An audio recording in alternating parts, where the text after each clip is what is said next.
The cultural policy of Cosimo I made use of the figurative arts, architecture and town planning as a means of asserting the greatness of the state.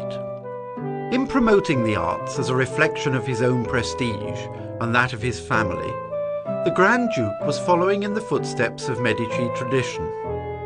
In the apartment of Leo X, entirely devoted to the biographical dynastic cycle, Vasari deals with the subject of patronage of the arts by Cosimo I and his predecessors, and at the same time produces a remarkable gallery of portraits of artists, the result of careful historical and iconographical research on the primary texts of the Florentine Renaissance. Cosimo il Vecchio is shown surrounded by men of letters and artists.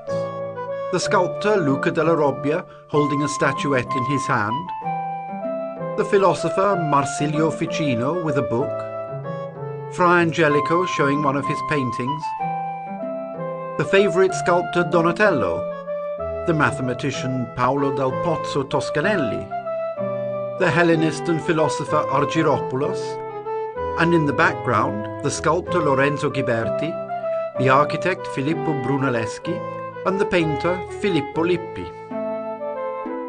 Cosimo il Vecchio is also shown as a patron of great architectural projects, such as the Basilica of San Lorenzo, a model of which is presented by Brunelleschi and Ghiberti, or the enlargement of the convent of San Marco. Lorenzo the Magnificent is shown especially as a patron of learning.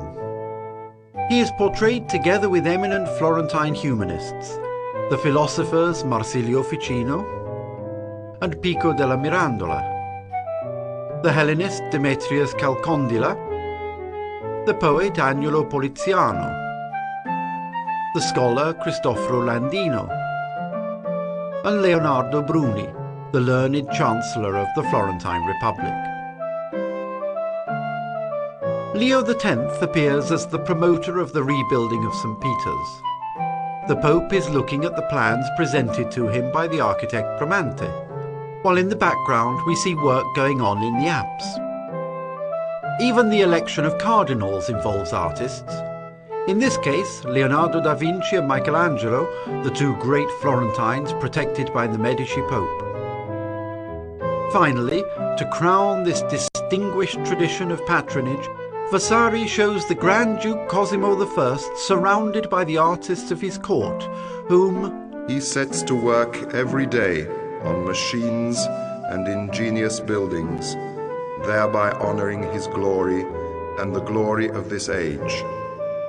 Cosimo's successors, Francesco and Ferdinando, continue to give the arts and the embellishment of Palazzo Vecchio an important role in their cultural policy, although neither of them initiates an organic project like the one carried out for Cosimo by Vasari.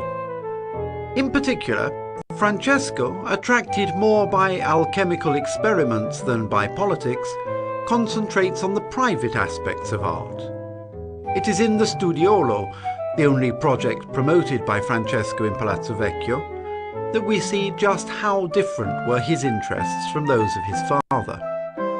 Ferdinando I, on the other hand, who succeeded his brother in 1587, strove for continuity with the undertakings of his father Cosimo I, even as regards artistic patronage.